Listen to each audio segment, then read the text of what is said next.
Andy Behrens is an analyst at Yahoo Fantasy and the president of the Fantasy Sports Writers Association. He's a dad, he's a novelist, he has an amazing collection of Loud shirts, and he loves Iowa football more than you do. These are his late round perspectives.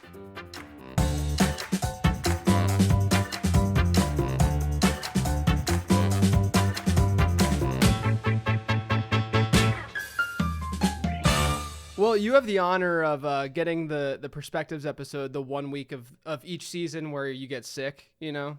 Like every fantasy analyst has 1 week where they're borderline deathly ill, but they have to still do content, right? You know, it's how it goes. But this is my promotion for people to view some of the clips on my YouTube channel, is that I have conjunctivitis in both eyes right now. And so you can go view that over on the Late Round Fantasy Football YouTube channel. Oh man, good for you, not wearing like welder's goggles or anything like that. I did that. So that's the thing. On Living the Stream earlier this week on Tuesday, I wore sunglasses during the episode because I was so embarrassed. Like this right now is, and then later that night with my patrons, I had a live stream, and I was literally like covering my eyes throughout the live stream because I was so embarrassed by how just deathly I looked. But it's one of those things where it looks worse than it actually feels. I'll try to carry us. Yeah, I mean, I'm gonna need you, and you're the true pro here, man. I mean, you've been doing this for so long. You've been with Yahoo for a really long time now. I wish that, you know, I listen to other podcasts and stuff. I'm guilty of being someone who loves Armchair Expert by Dax Shepard, his show, and the beauty of like having celebrities on shows. This isn't to say that you're not a celebrity, Andy, because we've all seen you in the Yahoo, draft room whenever we enter that room. Quite right. Fantasy analysts don't have Wikipedia pages, man. Right. Like we don't have the Wikipedia page to like understand each other's backgrounds and to see where we came from. We have LinkedIn. I guess that kind of sort of counts, but it's not giving you like this detailed information on our lives, and probably incorrect a lot of times too. But you've been around. I mean, you started at Yahoo, I think, in 2007? Yep. But I'm really curious as to sort of what your background is, how you got to that spot, and how you're still thriving and crushing it today. Yeah. So pre-Yahoo, I had been more of a mainstream sports writer. I was kind of feel like I was kind of a ground floor. Journalism was just venturing out online, 1999, 2000, 2001. That's when I started to do a lot of freelancing at first just sort of around Chicago, like mostly print publications, but also a little bit of online stuff. And pretty quickly got picked up, it was much easier to get jobs like in online journalism, which now is just journalism back then. Right. So like it wasn't that long before I was producing some sports content for ESPN. And the old viewers out there will remember Page 2, Page 3. I was writing features for those sites. Once every couple weeks. I was part of some really fun email chains. It was a great environment at ESPN back then, and I was doing that for a while. And then I dabbled a little bit in on the fantasy baseball pages there, and I was I think I was the Montreal Expos correspondent for Eric Karabell for a little while. Very nice. And then one of my older friends one of my oldest friends in the fantasy industry is Chris Harris, one of my absolute best friends. And I hope I have the details of this right. He had won the Talented Mr. Roto open pen contest, which was just a way to get cheap labor for Talented Mr. Roto. Like, kudos to them, right? Where they you win their contest, and then you get to write a piece of recurring content for that either appears on their site or appears elsewhere. And I believe what they assigned Chris was something for Sports Illustrated that was covering fantasy basketball. It was like a particular contest that the NBA had devised, and Chris was going to have to write fantasy basketball, and he was like, "Please help! I have no idea what I'm doing." Like Chris at the time would like dabble in fantasy baseball, and who was obviously like pretty football obsessed. But they assigned him like the one sport. I don't know. It'd be like assigning you like golf or curling or something that you just have no foundation in. So he was like, "Please help." So we like co-wrote wrote a story because I was already covering the NBA and I was pretty familiar with it. So that was probably the first taste of fantasy I got. And then at some point at like an FSGA, then the FSTA conference, I bumped up against, or rather bumped into like Brad Evans and Brandon Funston, and we just hit it off and had like kind of an interview dinner over pizza in Chicago, and was hired not too long thereafter. And so yeah, I've been at Yahoo now since 2007. The I mean, like the fantasy, like what is available to you as a fantasy analyst is so different now than it was then. Yeah, Like yeah. the amount of information that's available to just casual players is so different. It's been pretty wild, but it's really, really fun. Yeah, no, it's great. And you're a great ambassador, and someone who's like helped pave the way for so many other people, and helping them realize that this, like you said, back then, there weren't many jobs where you could just do this full time. There's far more of them now, but it's also super saturated now too. There's just a lot of people that want to do this thing and want to do it full time. But we should all be thankful for you for sure. Just given what you've been able to help out with. I'm always really, really interested whenever I bring people on and sort of digging into folks' evaluation processes, right? Some people like me, a little bit more data heavy. Others like Chris, who you just mentioned, obviously much more of the quote film grinder. I say that like it's like there's like a negative connotation to it, like I feel like depending on how I present the word film grinder, you could take it one way or another. I have nothing against people who watch film, just to be clear. But some mix a little bit of both, right? Yeah. But what's Andy Behrens' process? Like, what are you doing on Sundays, early in the week, especially when we're really looking into that stuff a little bit more. And then obviously, later in the week, it's more kind of spewing all of the things that we've learned and stuff and ready for that next week. I would say that first of all, I'm not the film snob that Chris is. That's probably how I would classify him. He's a grinder, and more than being a grinder, he's a film snob. He's great at what he does.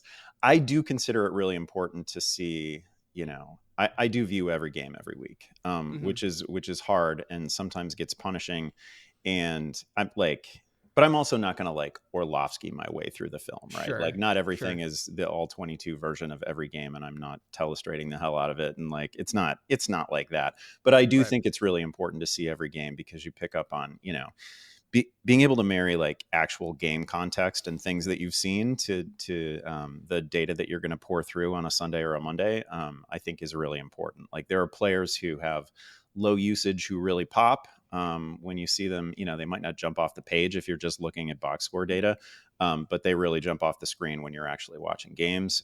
There are all sorts of hidden things in games that you see that you're not gonna necessarily pick up from like a big data dive, right? Like there's all the negated plays, all the forgotten plays. There's all kinds of stuff that you're going to find, all sorts of little nuggets. So I think that's really important.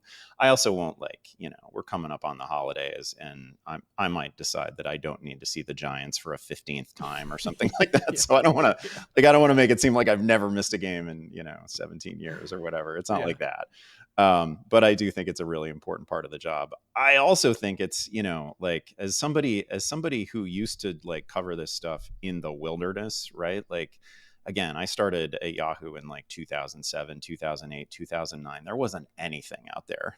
Like you couldn't get target data. You certainly couldn't. Nobody was counting snaps. Nobody was telling me where anybody was lining up, right? Like that was all stuff that you had to, if you cared about it, you had to note it for yourself watching games. And there's so much super useful available data now. So I do spend a big chunk of my Monday and my Tuesday going through the things that not only like inform the analysis that you're going to provide the rest of the week, but are also just really important in terms of understanding the NFL. It's funny, when I started at Yahoo, I messed around. I had like a little in-season projection model, right? Like I was, wow, look at you. Yeah. That was part of my shtick originally. Yeah. Again, off of no data, off of no relevant information. Yeah. Like the things that you can pour into something like that now are so different than what little we had then. But then like, Clay came around and you came around and Ratcliffe came around. I'm like, what the hell's the point? Also like the the sort of sequence of our week became such that we went from getting ranks live on like a Thursday or something like that to getting them live on as soon as we could on a Monday or a Tuesday. And at that point, I was ranking before I was actually able to like run Yes. anything. Yeah. Yeah. And Yeah. it used to provide a really nice framework for like thinking about how I was going to rank players, and then it got flipped. And then what is even the point of like running the model on a Wednesday when I ranked 2 days ago? Yeah, yeah, exactly. I mean, look, I say this all the time. I'm like, I published the late round quarterback ebook back in 2012. So at one point I was very young within the industry, and now I'm somehow old within the industry, which scares the what out of me. But I published the late round quarterback ebook in 2012. And I tell people all the time, they're like, oh, should I check that out? No, never read that ever. Like, I don't want you to touch that thing. It's horrible analysis. And it's not just that we evolve as analysts and get better, but it's also, like you said, there's so much more and better information out there that back then talking about VORP was like a big deal, like a very, very, now people are like calculating VORP as games are happening. I mean, it's just like, these like insane in-game stuff that people are doing. To the data point though, you've analyzed more than just football. You mentioned that you were doing some baseball stuff. Shout out Montreal Expos. Even doing some basketball stuff. Do you think that doing those other sports has helped you a lot with football? And I do think that baseball in particular is interesting because not only do we see a little bit more overlap with analysts in the football space doing baseball because of the way that the seasons overlap, but obviously baseball is just a very one-to-one binary sort of game where you can analyze via numbers pretty accurately and effectively, where you can't do that as well in a game like football. Yeah, that's interesting. The first thing I would say here is that especially covering baseball for as long as I have, it makes you appreciate the football audience because they're different. Like the baseball audience is older, like just demographically, they're different. And I would say there are more people in the fantasy baseball space who are accustomed to they're old dudes who are accustomed to getting their way, and they will the interactions are not always as friendly with on the baseball side. I'll just say that. So I appreciate, like, I don't know, even people who kind of come at you pretty hard, who are football players, will like you can get into a back and forth with them that's kind of fun. And like at the end of the day, like I got into all this stuff because I enjoy having sort of barroom sports arguments. So like I really appreciate the football audience, and the baseball audience has helped me do that. The second thing I'll say is that I feel like, and you're getting into a little bit with the amount of data that's available in baseball. I mean, shoot, like sometimes it almost feels like a solved problem, right? Yes. Like we've figured out how to play baseball and the best way to do it. And everybody at the highest level is kind of starting to try to do the same things, right? Yep. And that's a little, it was part of what made the rule changes last year so exciting, is it brought elements back into the game that the game itself was like, no, those aren't important anymore. Right. But like, a pitch is thrown and we immediately know, like down to the millimeter, what the vertical movement was and the horizontal movement. And like, we know how the batter performs over the last month and the last 3 years against exactly that pitch. And like, it's just, there's a lot known. Like maybe it's 10 years ahead of football in that regard. I don't know. We're getting there with football, but it's a little bit different. This is something that I've been thinking about a lot actually lately, because I just finished writing like a magazine feature for Lindy's for the Fantasy Baseball magazine, which, there's the dirty secret of the magazine industry. They all get written in like November and December. Nobody's even signed. Yeah, it's 3 years prior to that actual season. And like they're probably going to try to put like Shohei Ohtani on the cover of the magazine. We don't even know where he's going to play, right? Yeah, exactly. So that's but I was just writing a feature for it, and they are the football and baseball play so differently as fantasy games. Baseball, this. I'm just talking season long fantasy football. Yeah. You can check in a couple times a week and then make sure that you're back on it on Sunday and everybody's healthy and you're good to go and it's not overwhelming. But like if you're in a hardcore competitive fantasy baseball league of the sort of depth that we usually play in industry formats, it's every day. It's multiple times a day. You got to know who blew a save in the West Coast games, right? Like that is a grind. Also, the teams that you construct, they tend to perform as well as their worst players, which is very different from fantasy football, right? Like Yeah. it's hard to find a format that is deep enough to say that in fantasy football. I feel like I've Yeah. played like some 20 team leagues with like 3 flexes, and okay, fine. Like those final 2 guys on your roster they're like, they might not even be real players, right? Like they're either total zeros, but if you have some guys who are actually getting touches in those spots, Yeah. like it's a huge win. For the most part, though, in fantasy football, as it's played like on most of the big like on Yahoo, 10 Yeah. team leagues, 12 team leagues, your team is as good as its best player. We're gonna hit the end of this season, and like 90 to 95% of the teams that have Christian McCaffrey and Tyreek Hill are going to be in the playoffs. And we just don't see that in fantasy baseball. Like as good as Acuna was last year, he was not a golden ticket to winning your league or making the playoffs or anything like that. So they play very differently.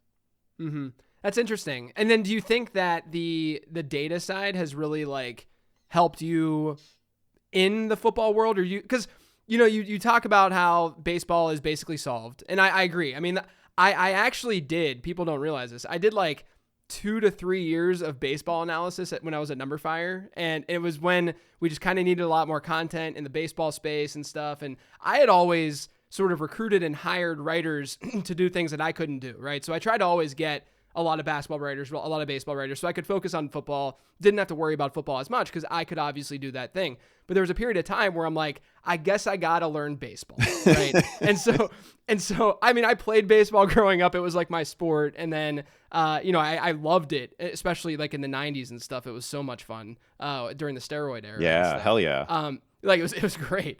Moises Alou was my favorite baseball player growing up. I don't know. I didn't, and it was not. I learned about the him peeing on his hands after the fact that I already had chosen him as my favorite player. But the thing with football, like, do you think that it's solvable? Like, do you think that we're gonna get to a point where, I mean, like, of course, when you look at where we were 10 years ago, again, go back to when I published the ebook, 11 years ago, 12 years ago, and of course the data is dramatically different. But I also would argue that the data and what it's solving is a lot less accurate than what the data is solving in baseball, right? And so, like, we have things like expected fantasy points, which is a great metric no matter who's putting it together. There's a lot of different formulas that you can bring together to find expected fantasy points per game.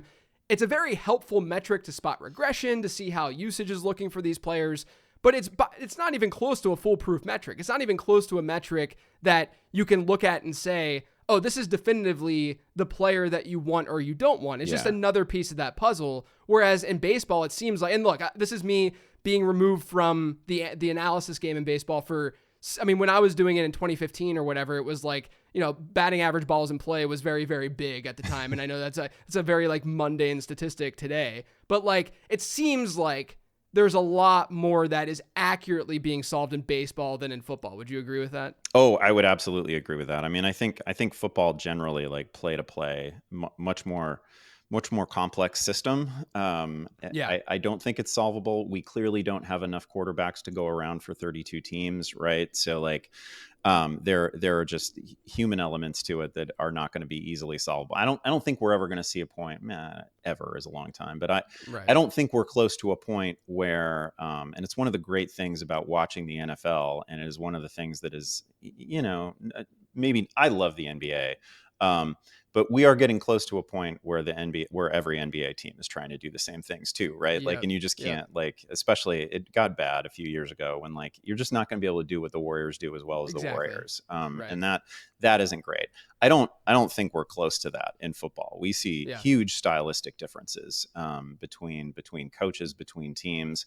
I don't think we're anywhere near the point where like every batter is going to go to the plate and they know the angle at which they want to swing, and they know exactly like they know like the math of the thing that they're about to do. I don't think we're close to that in football. And again, we just have so many, like we're at this, maybe we're just in a sweet spot in the history of the game, but I feel like we have quarterbacks who are just fundamentally different from one another and are like all of them really good at what they do. I mean, shoot, we're couple years removed from Matthew Stafford winning a Super Bowl, and like we're probably headed for a Super Bowl in which, I don't know, it might be Purdy versus Lamar Jackson, right? Like these are dramatically different players, and I think that's really fun when we get a contrast in styles, and we get less of that in some of the other major sports now.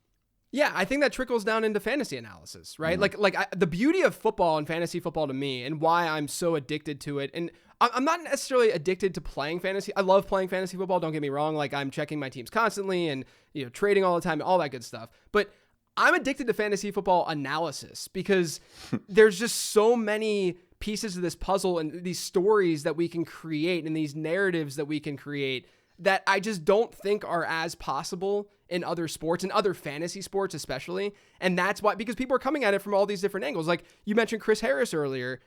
I'm in plenty of leagues with Chris, and he's great in some of the leagues, and I'm great in some of the leagues, but we're coming at it from totally different angles. Yeah. But it can both still be successful in some way, right? And I always hear from people, especially with Chris in particular, who's very, very, film heavy. They're always like, if you and Chris align on a player, that's when it's like rocket ship emoji, because you're coming at it from these two different perspectives, but you're drawing the same kind of conclusion. One player that you really liked this year, and bias aside, we'll push aside the bias. You and I were on a couple of panels together at the Fantasy Football Expo in Canton this year, and one of the questions that we got was one of the players that you were targeting this season. And I was the last one to go, so I'll say that the reason I was wrong about mine was because all of my other players were taken by the time that I had to speak. Because I did bring up Christian Watson as a player that I'm targeting. But you mentioned Sam Laporta. Okay, I need to know because you have an Iowa background. This is your school. I do. I need to know what they're feeding the tight ends at Iowa. Like, how is this happening? Like, were you on Laporta?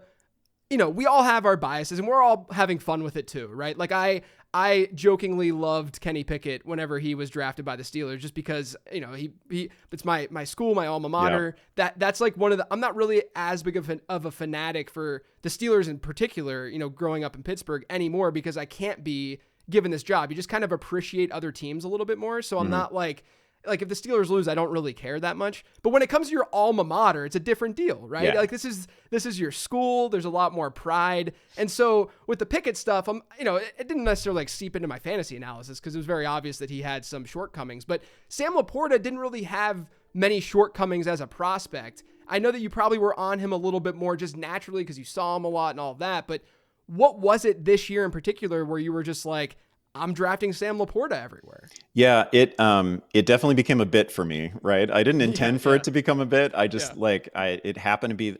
I don't begrudge anybody who was not watching Iowa football last year, the year before, this year, right? Like it's not definitely not this year. Definitely not. Yeah, it's not like credit to them for finding a way to 10 wins when they cannot score more than 13 points a game. It's honestly like the Pittsburgh Steelers of college football. It's the same exact thing. Yeah. But Laporta, his last two seasons, the quality of quarterback play at Iowa has not always been great, but it really hit a valley when Laporta was there.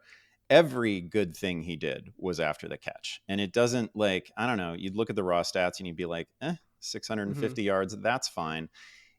He did all of the heavy lifting on those 650 yards, right? Like it was just the same screen and the same 5-yard out and 7-yard out that he was catching. Like that's all we could hit. He was a wonderful player after the catch. And the obviously what they've built up at Iowa, and there's, in-game play calling, there's a lot of things that you can point to at Iowa that are not ideal. It might be the best teaching and development program in the country, particularly at specific positions. You think about like some of the big name tight ends that have come through there, Dallas Clark, Dallas Clark was a walk-on linebacker, I want to say. George Kittle arrived as a 180-pound receiver who had no offers. Right. So like they built those guys.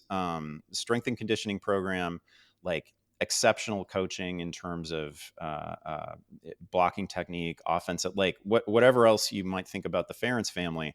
Amazing offensive line coaching. And they churn out like they also happen to play like a sort of simplified pro concept offense where like players are ready to go when they hit the NFL. And Yeah. they might have a year and a half edge in terms of like learning curve over the way most tight ends hit the NFL. Yeah. That wouldn't really shock me. And then I also just thought that Sam Laporta in particular was stepping into a situation where it was just the path was clear for him. They drafted him to be the guy who played like 80% of the snaps, 90% of the snaps. You looked at the production from the year before, and like Lions tight ends actually caught 12 touchdown passes if you put them all together. And if that gets funneled to one guy, that's a pretty good opportunity.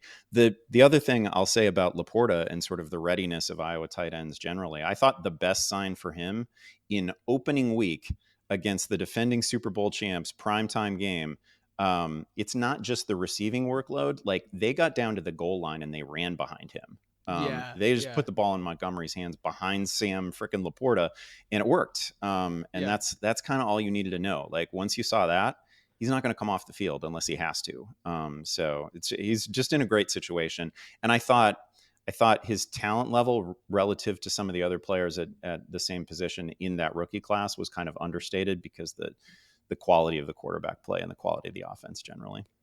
Yeah, I'll say this, and as wrong as I was about Christian Watson, my model loved Sam Laporta, like loved him, and to the point where he was ranked right there, depending on what kind of inputs I put in for Dalton Kincaid because he didn't test. But depending on those inputs, he was right there with Dalton Kincaid. It was like way better than the Musgrave, the Michael Mayer within this class. The one thing that I really realized going into the season, I think it's really easy for us as fantasy analysts to sort of see trends and just kind of bake them into the back of our head and just be like, yeah, this is the way that this is. And that's what I'm speaking on with rookie tight ends, right? Where we just kind of assume that rookie tight ends are bad in fantasy football because they have been bad in fantasy football. But when I really dug into it over the summer, because this was such an insane tight end class, like objectively a very, very good tight end class. So it's just one of those things that nudges you to sort of dig into that research a little bit more. And one of the things that was very, very obvious was that the tight ends who did emerge, because it's not like no rookie tight ends ever did anything well in the NFL. The tight ends who were good, the Jordan Reed or the Evan Ingrams or the Kyle Pitts, they all were running a lot of routes. Shocking. Yeah. They were able to actually see the field, run routes, get work that way. It's not necessarily that all of them are just so inefficient and bad at the game. And so when you overlay the talent profile, you obviously loving Laporta for all the reasons you talked about, my model liking Laporta, when you see the talent on top of the fact that, like you said, the situation in Detroit was pretty awesome. I mean, there wasn't anyone there taking any of those looks. Jameson Williams also had that suspension to start the season, even though that looks like it's not even that meaningful today. But back then it was a little bit more meaningful because we thought that Jameson Williams would probably be a little bit better than how he's performed. It just made a lot of sense. And so now I wonder though, as we move on to 2024, we only have a handful of weeks left in this season. Do you think that what we've seen this year, not just with rookie tight ends, but you see, Trey McBride stepping up and other tight ends that were drafted late kind of having decent enough seasons? Do you think that we're bound to see a shift in ADP? Do you think we're bound to see maybe not so many early round tight end approaches? That's interesting. I think the thing that drives the early round tight end is really we get this wrong to some extent, right? Because like there has been a case for years for Travis Kelce as a first round tight end, and that case is he's going to double up the production of almost everybody else at the position, and it's this huge edge, and people understand that, but like then the mistakes that we would make is we would okay, I missed out on Kelce, I better get the second best tight end. Well, that's not the point. The point was to get the best guy who's crushing everybody else, who has like a whole. You could put two other tight ends in the gap between Kelce and like number two, and now we don't really have that. What we have right now is a whole big bunch of guys with 5 or 6 touchdowns, and the yardage is pretty close, and there's not like a. Man, if I don't get Hawkinson first or I don't get Kelce first, like Kelsey's going to be, what is he, 34? Like he's good. Kelce, at some point we're going to really start talking about Kelsey's age, and he's slowed a little bit. So I think that's what's going to bring it back a little bit. I am super curious. I feel like I don't know. Sometimes I'm in on the young guys. I was obviously in on Laporta, although the Yeah. point of Laporta was getting him in the 10th round or 12th round, not getting him in the 6th round.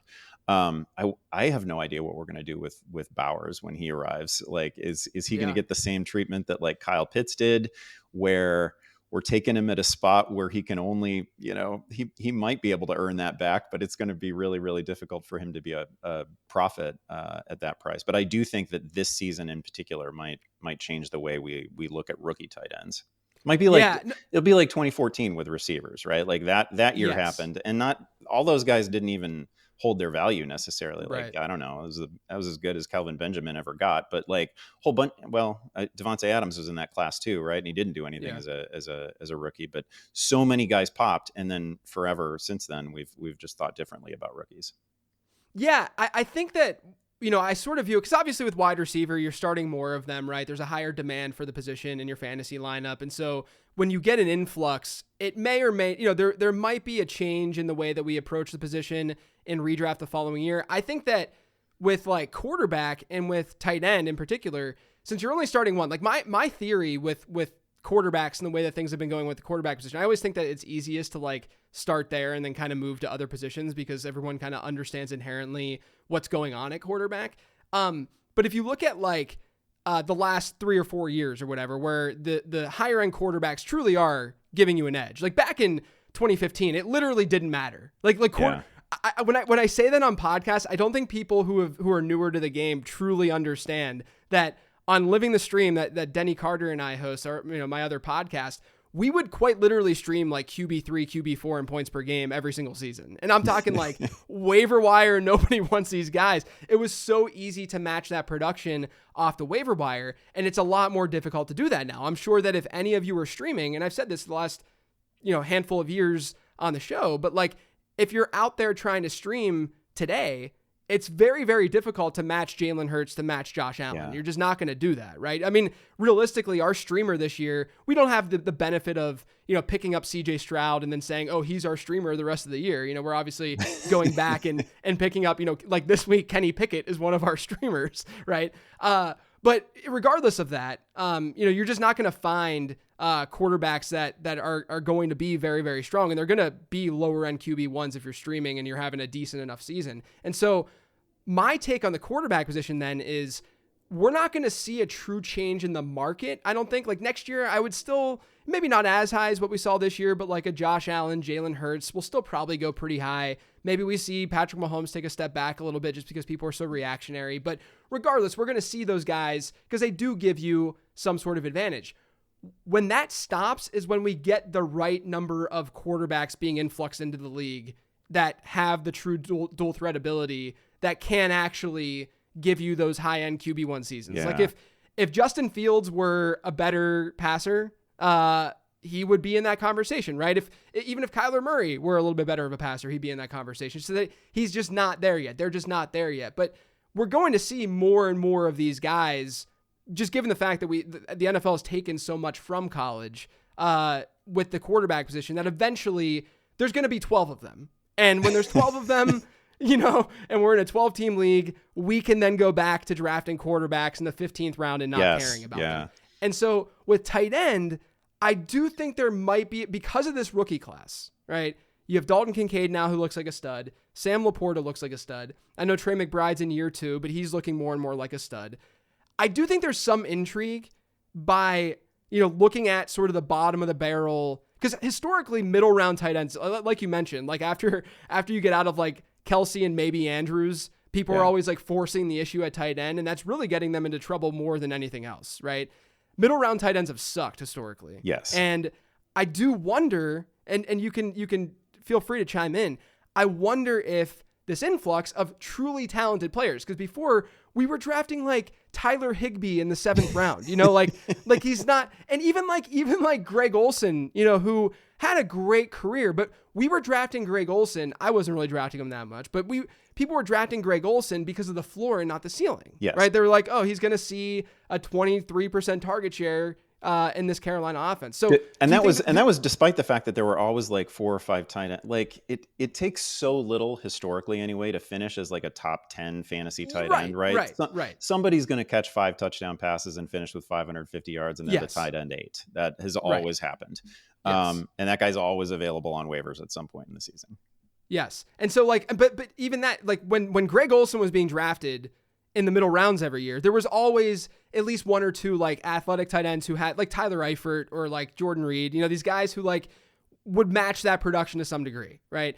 I do wonder though, like, what do you think of this idea that we have this influx in talent with all these rookie tight ends? We haven't even talked about like Luke Musgrave and Michael Mayer, if they're going to be, I mean, like realistically, Michael Mayer hasn't had that great of a season, but like within the context of history for a tight end, it's really not that bad, right? Like he hasn't had that bad of a year.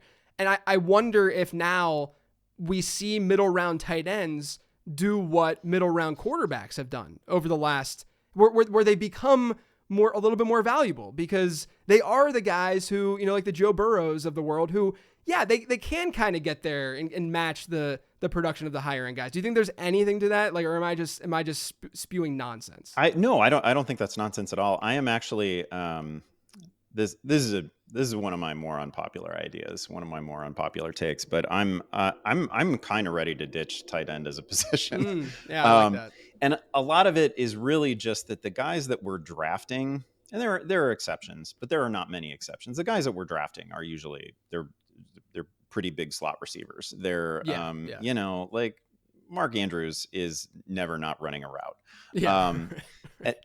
Which is great. But it's like even those guys kind of get hosed by being called tight ends and not wide receivers because they get on a different like salary scale and all that. Like, I don't know. I'm kind of for the idea of just blending the tight ends in with the receivers, and then we wouldn't have to worry about the people who are putting up the guys who are delivering the 600-yard 5 touchdown season, who we have to start because they're the tight end 8. We would have to worry about that a little bit less, and we could just treat them all as essentially what they really are, which is professional pass catchers. So I don't know. That's where I've been. There's no chance we're ever doing that at ESPN or Yahoo or any major platform, right? Like, people like what they like and they like what they've played for years. So that ain't happening. Yeah. But custom leagues, I don't know. I'm a big supporter of that. And I feel like we would still, I don't know, we may get to a point where you'd still roster across the league 8 or 10 guys. Yeah, that's what I was going to say. I still feel like if that were the case, because I've gone back and forth on that, because part of me is like, I know that you would agree with this, where it's just like, okay, just play the game, right? Like, this is the game that you're given, like, just play it, whatever. It's like when people will talk to me about like, what's your favorite league setting? And I'm like, I don't really have one. I'm just playing whatever, is really like put in front of me, sort of deal. Yeah. I know that you're very anti PPR, correct? or full PPR. I feel like we fixed that problem, actually, is where I am with PPR. I just like, I like when everything aligns with scoring in fantasy aligns with things that really truly matter in the logic. actual NFL. Yes. Yeah. Well, and like logic. I mean, it is pretty silly that a one catch, for -5 yards is the same as someone picking up a first down potentially on the ground. I'm old enough to know why we really did it, right? Like, and it was the solution. What is the background behind that? Yeah, it is the solution to the running back problem, right? Like, when we drafted fantasy teams in the 90s,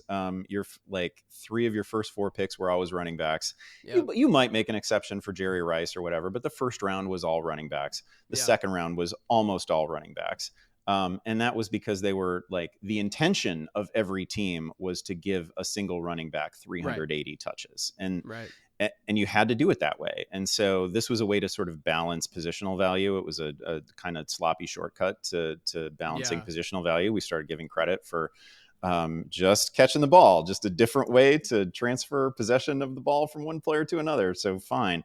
But then the NFL itself kind of solved that problem, right? And committees are everywhere, and it's super rare now to get a player with 380 touches. No team is trying to do that for any specific player. That's not even a problem. You would never draft a fantasy in a standard league. You would never draft running back right now. It's a losing hand. So like, I just feel like the league itself, the game itself, has solved that problem, and yet PPR remains. Yeah, well, the irony of that is that you could easily argue that PPR favors elite running backs now more than it does. Right. Like the actual delta between receptions of the high end running backs to replacement level is much, much greater than what you're going to see at wide receiver. So it's pretty funny that I forgot that's the reason why, that all came about. Let's move on and talk about more of a player take that obviously the biggest news of the week.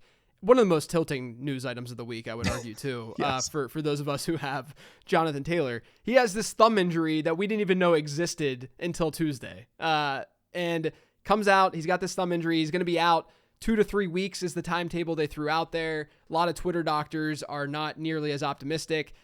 I mean, my question to you is, are we living in a world where not only is Kyron Williams a potential league winner, but is Zach Moss a potential league winning player? It's not out of the question, right? First of all, credit to Zach Moss for having the best 4-game streak of his career at the start of this season. I thought he looked great, and he did, yeah. When he came into the league, I was very pro Zach Moss, and then you watched a little Zach Moss and you saw how he was used, and you saw what Josh Allen himself was doing at the goal line instead of Zach Moss, and you were just like, well, that's a whiff. Like a lot of people, I gave up on Zach Moss. He looked great to start the season. And now he gets another one of those, I don't know, he destroyed Tennessee earlier in the year, and now he gets him again. So that's a good spot. There's not, and then man, it's the Bengals defense. That's a great spot. There's not really a stay away matchup rest of season. We know that they're a team committed to run pass balance, I guess I would say, right? He's going to get fed.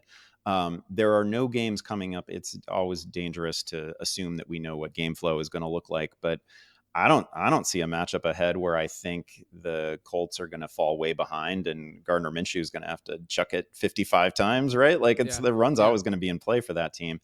So league winner might be strong, but somebody who appears on the rosters of a lot of league winners is probably more accurate. I don't like to get, I feel like I should have some sort of honorary medical degree for having tracked injury information for as long as I have, but I don't want to speculate it, when exactly Jonathan Taylor is going to come back.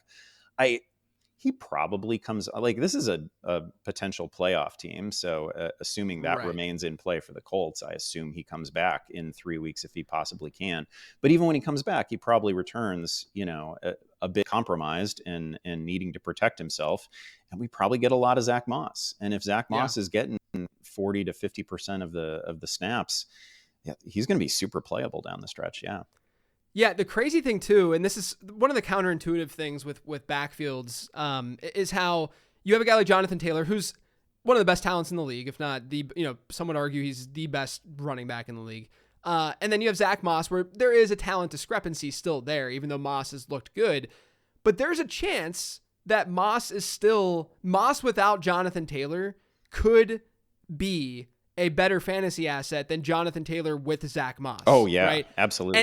And now they were trending obviously the last handful of weeks, and this is why it was so frustrating that this has happened, is that Jonathan Taylor was trending he was becoming the workhorse again. Like seeing better target shares than we had seen from him in his history, and things were really looking like Taylor was going to crush it down the stretch because of the schedule you mentioned and all that. But realistically, if you're someone who has Jonathan Taylor, and let's say that you had Zach Moss or you got him off waivers, I don't think that this is necessarily this massive step back for your team. It's a step back for JJ's team where he has Jonathan Taylor and didn't get Zach Moss. It's a big, and my RB3 is Kenneth Gainwell. So that's a definite step back, from that perspective. But if you have Moss and you had Jonathan Taylor, I don't think would you agree? It's probably a wash for the most part from a production standpoint. Oh, I would totally agree with that. The other thing that I've found, and we get a couple of these cases that are somewhat interesting each year. Zach Moss's actual roster percentage on Yahoo's entering the waiver period this week was right around 49 or 50%. But I feel like that was a little bit of a lie, because actually in some of the leagues I'm in which he was actually available are some of my more active leagues. And I feel like in the leagues where people noticed that Zach Moss was barely playing while Jonathan Taylor was healthy in the most recent few weeks. And so he was Yeah, he was a plausible drop. So like that's where he's available. It's more of these like deadbeat filled leagues where, oh, my season's not going very well, I'm just not Yeah. going to touch my roster for the back half of the season. Like that's where Zach Moss was on all these teams, and but he was weirdly available in some of my more competitive leagues. So he was a push all the chips in to go Right. get him sort of player. I completely agree with your point that Zach Moss getting 90% of the snaps is at least as valuable as Jonathan Taylor getting 60-65. Yeah. Do you think there's any chance that Trey Sermon gets any love in that backfield? I know it sounds crazy, and it is crazy because he's had such a tumultuous start to his career. But I got the question this week: is Trey Sermon, someone that we should be adding? To me, probably more of a handcuff than anything else. Would you agree? Yeah, no, I would agree with that. But I will also say that there is not a single thing in the NFL that surprises me. Like there is something that happens each year that is just like, come on, I didn't see Josh Jobs, I didn't see Geno Smith. Yeah. Like there is a thing that happens each year where it's like, come on, there's no way that was on anybody's radar. So I'm not going to totally rule it out. I will say the only leagues where I've taken a shot have been like Kings Classic style leagues where it's, Right. we're talking 14 teams, Yes. three receivers, 3-4 flexes, right? It's got to be a big sprawling league before I add Trey Sermon, but they're out there. Yeah, totally agree. The Rams passing attack, really weird this year, man. Very, very weird. I need to ask you if, first off, is Cooper Kupp broken? And how do you feel about Kupp and Puka Nacua moving forward? Yeah, like Kupp is actually appears to be literally broken. Quite literally. Yeah. He would. I mean, great that he played a week ago. Not great that he was immediately limping in the game, right? So he's clearly whatever we see from the practice reports is a full participant on a Wednesday. That's awesome. He's clearly hurting. So that's one reason to downgrade. The other reason to downgrade is that it's the Browns and then it's the Ravens. So we have this really, really difficult 2-game stretch. I actually think, I think Stafford has looked better than the fantasy totals. I thought particularly early in the season, I thought the ball was coming out of his hand, just like vintage Stafford, making throws that we just don't see from every quarterback who starts in the league. I think he's been pretty impressive, and I consider it one of those. I just consider it like a miss for me coming into the season. That was a blind spot for me. I was just, the elbow last year. I was like, Stafford's probably cooked. Definitely not cooked. We can forgive Cooper Kupp for like the last 2 weeks in which he's clearly been compromised, not producing. And we can forgive like the Brett Rippon game too, right? Because how is that going to go well? So I do think we can look down the road and be like, man, there's a Commanders matchup out there, and I just got to get there. And so like if you have, I doubt anybody has reasonable options to Cooper Kupp in a week with 6 teams on bye. Maybe you do. If you do, I think it's fine to play somebody ahead of him, especially in a difficult matchup. But like, if he can just get right for like that Commanders game, and they've got a couple of friendly, they have nothing but like nightmare matchups and the biggest green lights, right? So it just is going to toggle back and forth for the rest of the year. There are some good spots for him, so I don't think he's done. I hope that the Rams stay competitive so we don't get to a point where we're talking about shutting down Cooper Kupp, shutting down Matthew Stafford. I guess that would be the real concern there. As for Nacua, it's wild. That's like we do this thing on Yahoo on the podcast where people write in with like the players they're panicking about. And obviously a lot of people are panicking about Puka Nacua right now. There's no way they knew what a Puka Nacua was 3.5 months ago, right? No. And now he's the key to their fantasy season. Like that's just the fun thing about this game. He's still drawing 7-8 targets a game, and it's not 20, it's not 15, but it is a healthy workload tied to a good quarterback in a pretty good system. So I'm not. He's also had a couple of near misses over the last 3 weeks or so. So I'm not that scared with him. Yeah, I agree with you about Nacua. And I talked about this in my mailbag episode, but if you look at his last 4 games, you have Stafford kind of getting hurt in that Dallas game, and like it was just weird game flow, all that kind of stuff. And so, that's a reason why Nacua didn't perform. Then you have the Brett Rippon game. Of course, he didn't perform well in that game. And then over the last 2 weeks with Stafford, one was a good performance, one was a bad performance in terms of just overall production.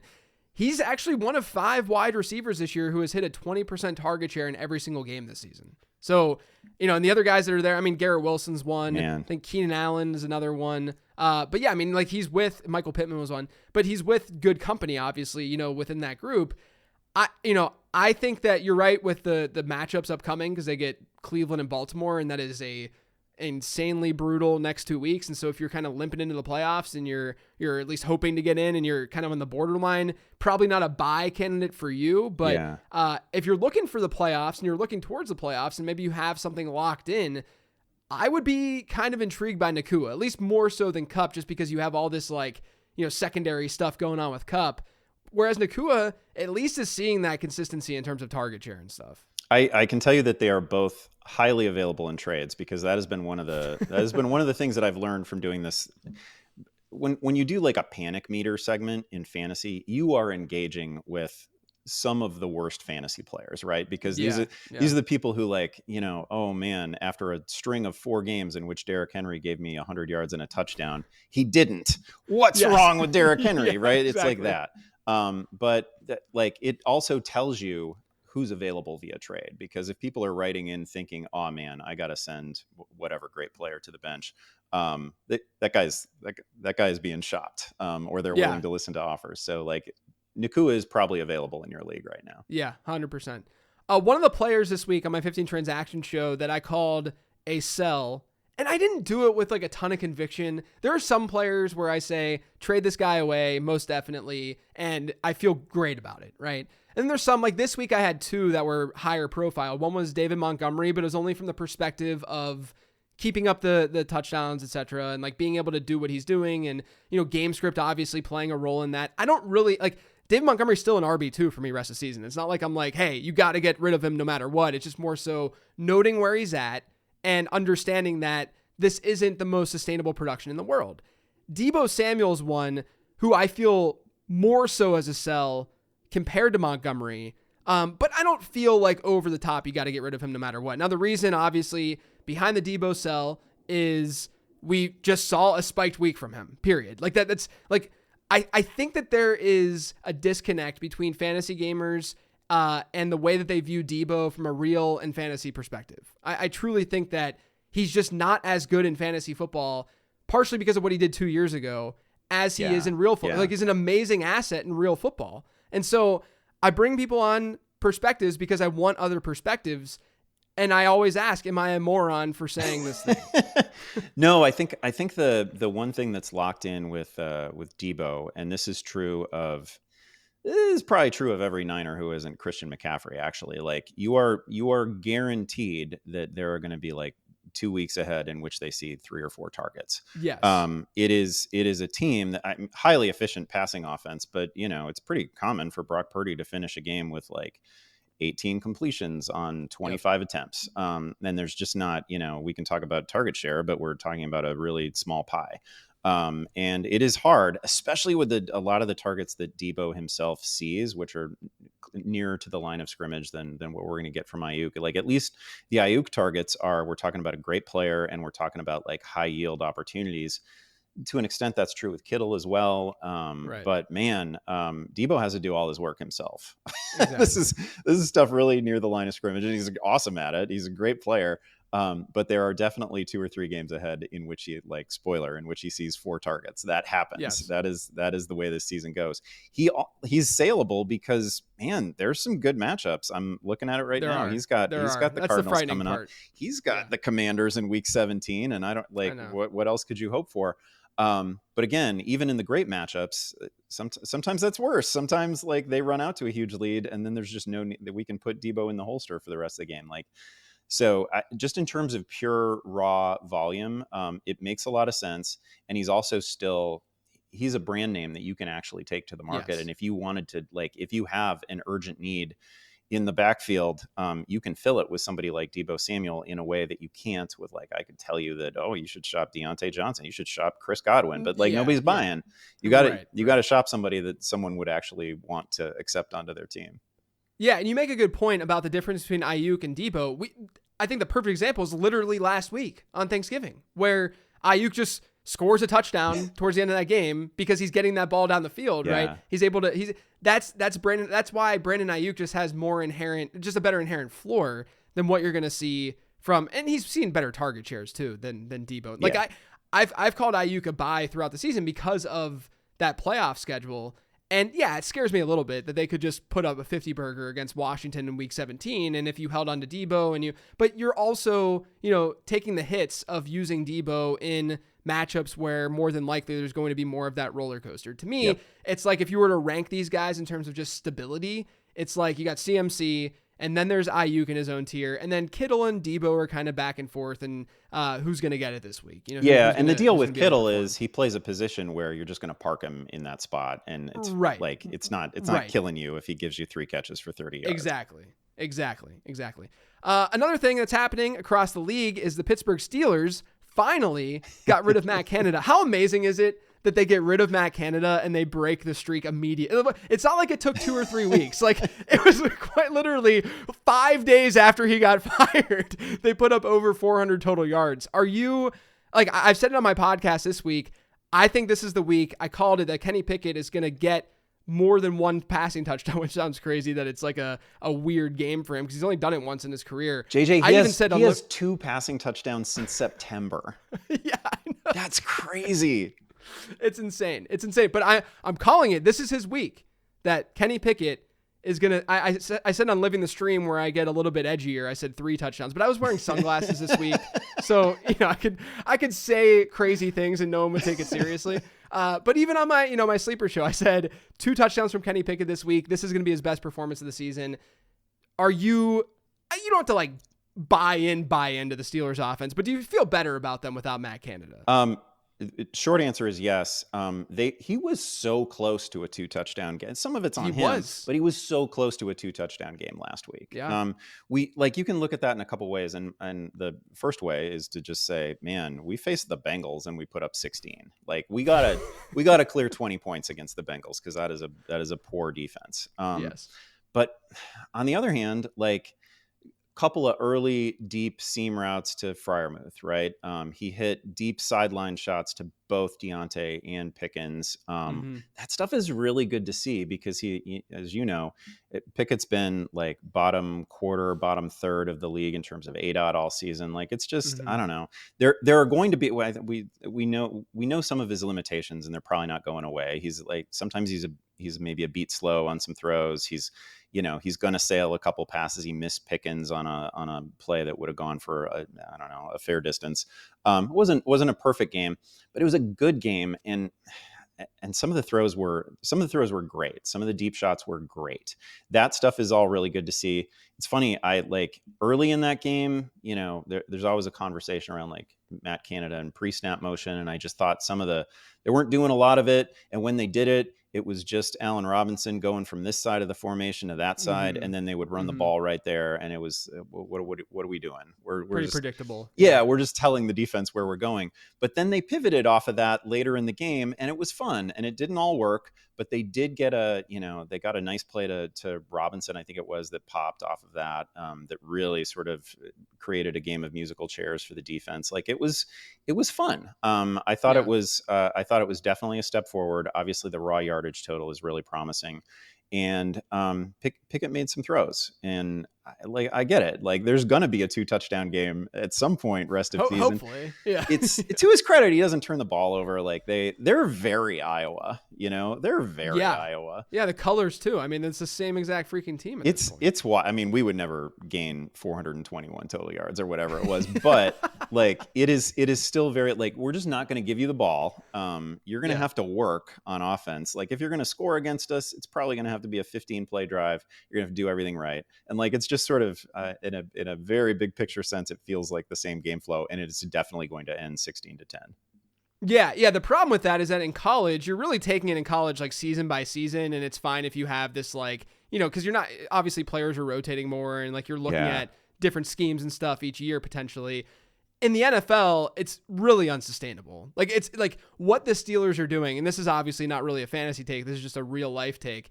It feels like the Steelers are stuck in like 2006, like this is the Tomlin / Cowher way where, because people really do forget that the Steelers in like 2014, 2015 were this arid out. I mean, Ben Roethlisberger had back-to-back games with 6 touchdown passes at one point. You remember that? It was like the Ravens and the Colts or something back in like 2015. Someone can fact check me on that. But like it's a totally just old school way of playing the game, and it just feels like it's just totally unsustainable. No, it is a philosophy that you can carry in college because you're going to face a lot of bad quarterbacks in college. Yeah, right? exactly. Like you can get to 8 to 10 wins in even in a Power 5 conference, like playing that way, because you just face a lot of bad players. You don't get a break from great players in the NFL. Yeah, exactly. Even when you're playing Jake Browning, and you can almost lose. You can almost lose that game. All right, Andy. Before I let you go, I want a player that you're selling before the fantasy playoffs, and then maybe like a low-key league winner in the playoffs. Well, I'll give you a player that I don't have the courage to sell, but because he's been like sometimes somebody is just like they've been a success story for your team. Yes. And in Tua Tagovailoa's case, he's got awesome matchups ahead, right? Like he's probably, I don't know, he's got a good shot to be the QB1 this week, right? He's got the Commanders. Yeah. That's great. Next week is great. He faces a gauntlet in the fantasy playoffs. It's the Jets, it's the Cowboys, it's the Ravens. And I've got a couple teams with Tua. Things have been going great. And I'm looking, I bring up his player page on Yahoo, and I'm looking at the fantasy projections, and no problem. Yahoo's got him for like 21 points a week in those. No way. He's at some point in the fantasy playoffs, Tua's given me 9 points. I'm getting 9 or 11 from one of those matchups. It's no fault of his. It's like, I'm sure Tyreek can survive it. Tyreek is a different animal altogether.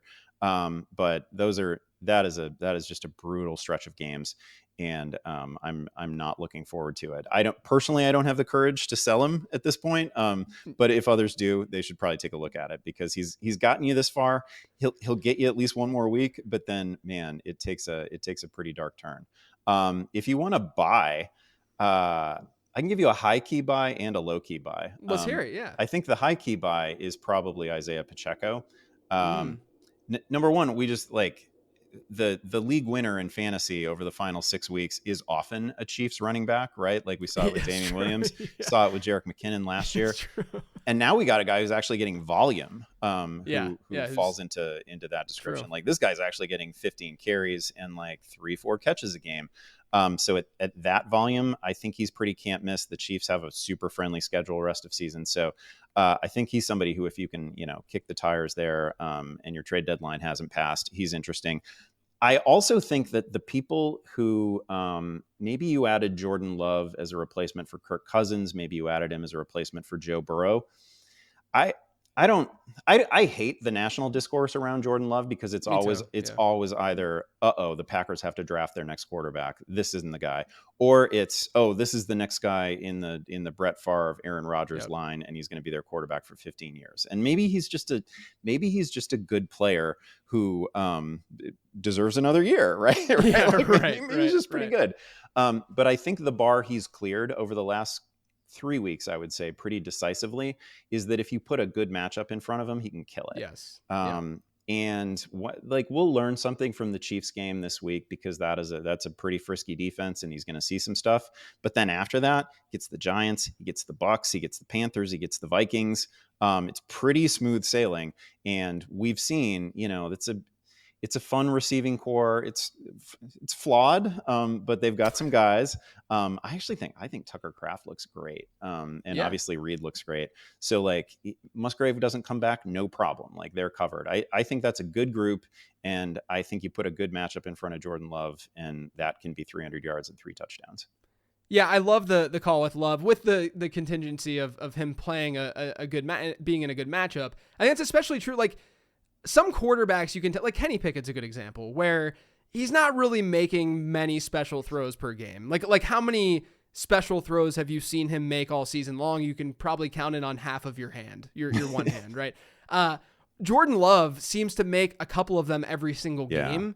He makes mistakes and he has dumb plays, but I'll tell you what, man, that touchdown pass to Jaden Reed this past week, I mean, the fact that he got that in there and he was confident enough to make that throw, that's not a throw that a lot of quarterbacks can make, especially with that accuracy. So I am cautiously optimistic about Jordan Love.